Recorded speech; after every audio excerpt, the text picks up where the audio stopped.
अस्सलामु अलैकुम नाज़रीन। प्यारे नाज़रीन, रूस में हुआ अल्लाह की कुदरत का करिश्मा जब मुसलमानों को एक बार नमाज पढ़ने पर पूरी तरह से पाबंदी लगा दी थी। घर में कुरान पाक रखने और कुरान पाक को पढ़ने पर पूरी तरह से रोक लगा दी थी और अगर कोई ऐसा करता हुआ दिखाई देता तो रसिया हुकूमत ने उसको फौरन गोली मारने का आदेश दिया था। उसके बाद रूस में जो कुछ हुआ उसके बारे में जानकर आप यकीनन हैरान हो जाएंगे और परेशान हो जाएंगे। इसलिए आज की ये वीडियो आप सभी के लिए बहुत ही खास होने वाली है। आप इसको आखिर तक ज़रूर देखें और अगर आपको अल्लाह की ज़ात पर पूरा मुकम्मल भरोसा है तो आप कमेंट बॉक्स में अल्लाह अकबर लिखकर शेयर भी ज़रूर कर दें ताकि और भी लोगों के पास में ये वीडियो पहुंच जाए। तो वीडियो को शुरू करने से पहले आप लोगों से एक छोटी सी गुजारिश है कि अगर आप इस चैनल पर नए हैं तो हमारे इस चैनल ताबिश इल्म को सब्सक्राइब करके बेल नोटिफिकेशन पर भी ज़रूर क्लिक कर दीजिएगा ताकि हमारी हर आने वाली वीडियो की नोटिफिकेशन आप तक पहुंचती रहे। तो चलिए नाज़रीन, आज की इस वीडियो को शुरू करते हैं। जिस तरह से आज रसिया की हुकूमत यूक्रेन के लोगों पर जुल्म सितम कर रहा है, उसी तरह से कभी रसिया में मुसलमानों पर भी बहुत ज़्यादा जुल्म सितम किए थे और रूस से मुसलमानों को मिटाने की हर तरह की कोशिश की थी। नाज़रीन, 1971 के आसपास में ऐसा लग रहा था कि पूरी दुनिया पर सिर्फ रसिया ही की हुकूमत होगी, पूरी दुनिया रसिया के इशारे पर चलेगी। उस दौरान रसिया में मुसलमानों पर खूब जुल्म सितम किए जा रहे थे। कुरान और मस्जिद को लगातार तहस नहस किया जा रहा था। अल्लाह का नाम लेना भी जुर्म ठहरा दिया गया था। मदरसों को बंद कर दिया गया था।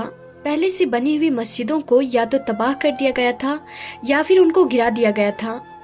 हम आपको बता दें कि 1917 से पहले रूस में 15,000 मस्जिदें थी, मगर उस वक्त रसिया की हुकूमत इस्लाम और इस्लाम के मानने वाले लोगों को लगातार ख़त्म करने में लगी हुई थी।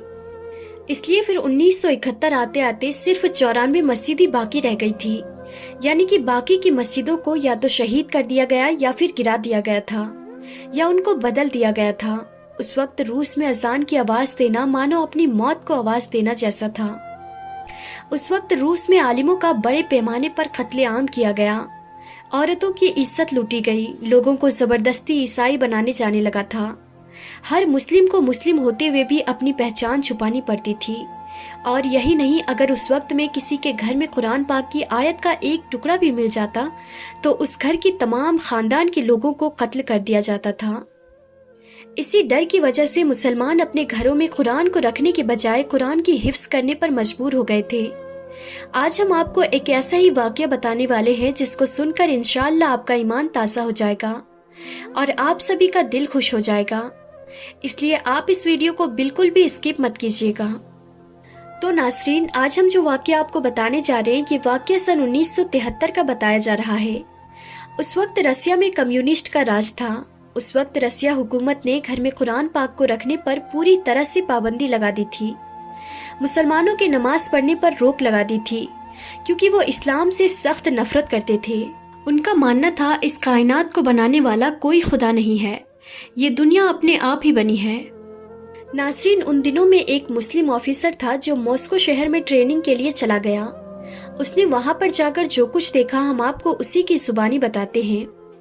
वो मुस्लिम ऑफिसर कहता है कि जब मैं रूस में मॉस्को शहर में पहुंचा तो वो दिन जुम्मे का था, इसलिए मैंने वहाँ पर अपने दोस्तों से कहा कि चलो जुम्मे की नमाज पढ़ने के लिए चलते हैं। तो ये सुनकर वो कहने लगे कि यहाँ की हुकूमत ने सारी मस्जिदों को बंद करवा दिया है।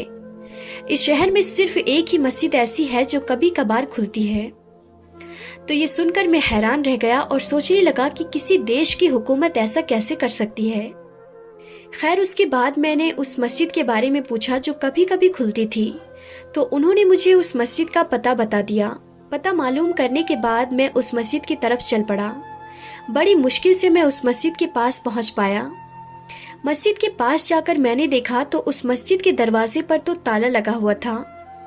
वहां पर मौजूद लोगों से पूछने पर मालूम चला कि इस मस्जिद के बराबर में रहने वाले शख्स के पास में इसकी चाबी है। फिर मैं उस बराबर वाले शख्स के पास पहुंचा और मस्जिद खोलने के बारे में कहने लगा। मेरी बात सुनकर उस शख्स ने कहा कि मैं मस्जिद का दरवाज़ा तो खोल दूंगा, लेकिन अगर आपको कोई नुकसान पहुंचा तो इसके जिम्मेदार तुम खुद होगे।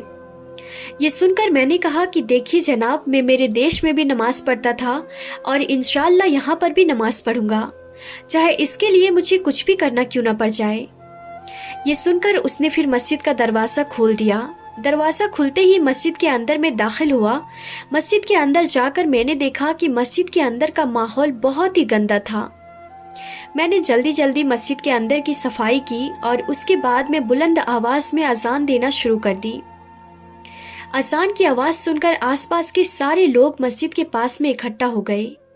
بچے، بوڑھے، جوان سب مسجد کے دروازے پر جمع ہو گئے، لیکن ڈر کے مارے کوئی بھی مسجد کے اندر داخل نہ ہوا۔ باہر کھڑے وہ سوچنے لگے کہ یہ کون شخص ہے جو اپنی موت کو پکار رہا ہے۔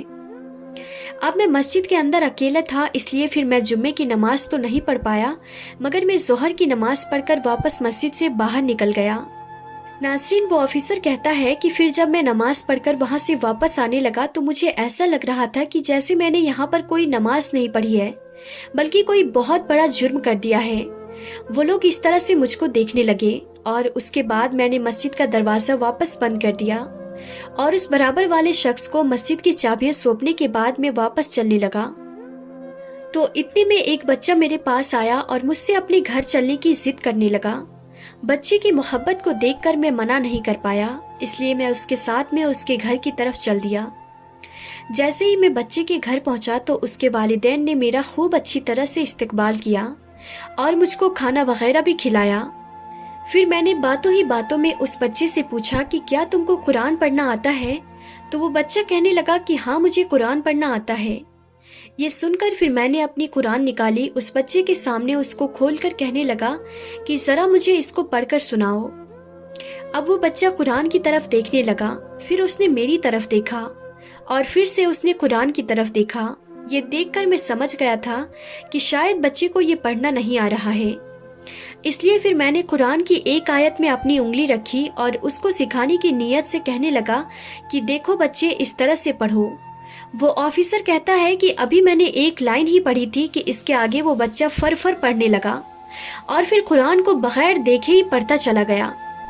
یہ دیکھ کر میں حیران رہ گیا۔ پھر میں نے اس کے والد سے پوچھا کہ حضرت، یہ کیا ماجرا ہے؟